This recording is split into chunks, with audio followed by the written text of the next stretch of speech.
I still remember the utter frustration I felt when immersing after the short initial burst of motivation wore off. I'd gone through 1,000 words on Anki, and I guess I just expected that the amount of vocab I learned would somehow magically make immersion easy, but it didn't. Of course, the way to fix this is with more immersion, but actually getting myself to immerse was the issue itself. When sentence after sentence just goes in one ear and out the other, immersion can be just straight misery. Stuff like anime is meant to be consumed for entertainment, but spending an hour on a 20-minute episode staring at subtitles and not making any sense of these sentences isn't fun, it's tedious. Fortunately, I feel like I've mostly gotten over these initial growing pains, so I wanted to share what I did to get over that and have fun immersing. I do want to point out first though that these are simply the methods that I use, and my brain is probably not the same as yours, so I'd advise that you take these as me sharing my experience rather than strict guidelines to follow. The first thing I did to make things easier was rewatching things that I've seen in English. This might seem really obvious, but a big part of why immersing can be unenjoyable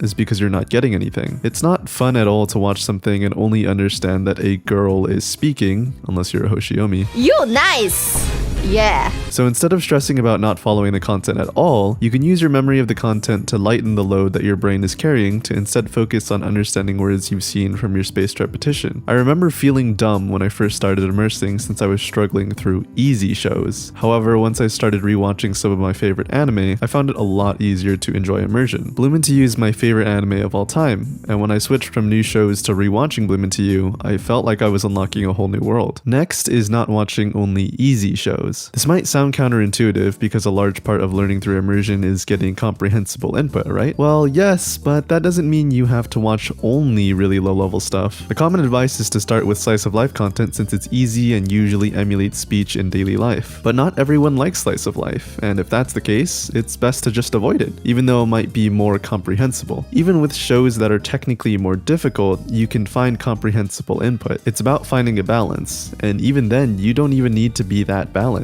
Comprehending 40% of something that you enjoy is better than comprehending 70% of something and burning yourself out from boredom. The main goal here is consistency, so if you find a show that you consider way above your level and are therefore mindless words, as long as you're enjoying it, it's perfectly fine. And the opposite can be said too. Watching shows way below your skill level might not be the most optimal, but if you're still enjoying it, then just watch it. The ultimate goal of learning Japanese, or really any skill, is to not stop. So far, this is only covering the act of watching the show, but if you're following this methodology, then you'd know that just watching it is only part of it. Sentence mining, while technically not required, is so helpful that I would recommend you absolutely do it unless it's preventing you from continuing with Japanese. But the process can be kind of painful, so my advice here is to find the simplest and easiest method possible to sentence mine. I personally use JP Mining Note in conjunction with ASB Player to make my mining process essentially one click. I press a hotkey and I have a beautiful card laid out for me. This is absolutely not the only way to do this though. JP Mining Note itself has some note type alternatives, and you can also use other media players, with a very popular one being MPV. All of these have prior setup that can get kind of convoluted, but I think it is so worth it for the sake of making your immersion as fluid as possible. Another mining tool that's quite popular is Migaku. I've never used Migaku myself, but I do have a friend that uses it, and similarly to my setup, Migaku allows for one-click cards and is generally pretty user-friendly in its interface and setup.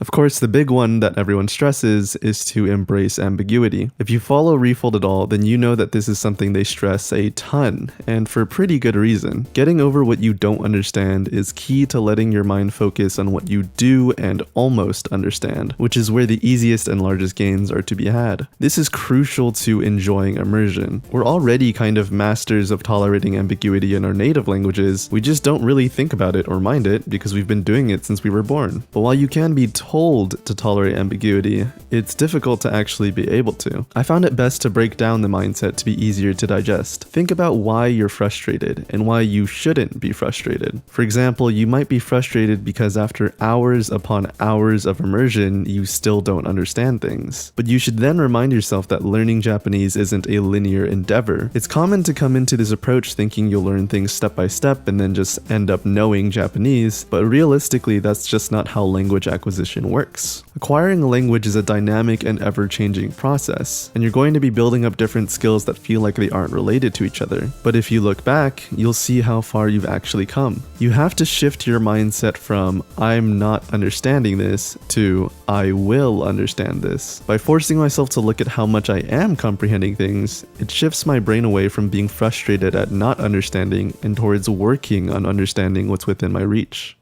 So far, we've only covered half of the problem, which is making the act of immersion itself enjoyable. Even if it's fun, sometimes you might just lack the motivation to start immersing at all. And the biggest thing you can do to keep immersing, even when lacking motivation, is to not run off of motivation. Motivation is a very temporary, spur-of-the-moment thing, and you can't rely on it if you want to meet your long-term goals. Being a generally undisciplined person, particularly in terms of studying, I thought this was something that I would struggle with a lot, but I found a few methods that have helped me and my friends. Finding accountability partners has been huge for me in staying disciplined. If you could find people who you share a goal with, you can keep pushing each other to achieve that. I'm in the Refold server, and while I don't really talk much there, seeing others continuing to immerse and improve inspires me to also keep moving. Immersion doesn't have to be a solo act either, and if you could find people to immerse with, it can be really fun. But this might put into question how you can inspire each other to keep moving. If you have an accountability partner for something like going to the gym, you can usually have pretty concrete things to keep track of to recognize each other's progress. The same can be applied to language learning too. Personally, I like tracking the time I spend on immersion with a tool like Toggle Track. This helps me see how much time I'm spending on immersion, as well as providing neat graphs and some kind of reward to my brain. I'm a simple person, I like seeing numbers go up, and this lets me see numbers go up. Tracking anime is another way I get numbers to go up. Platforms like AniList or My Anime List make this super easy, and they also have some neat stats you can look at too.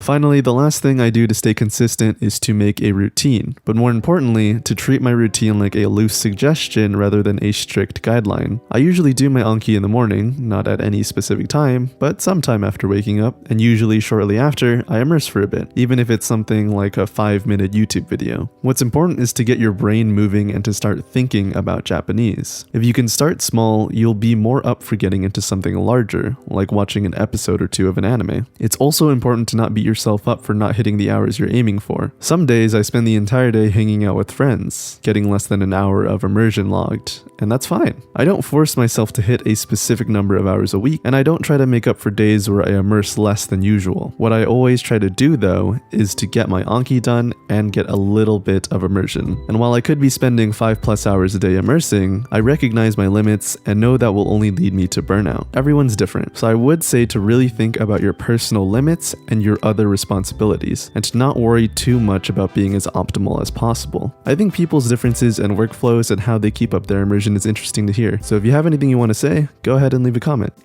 I should go immerse now.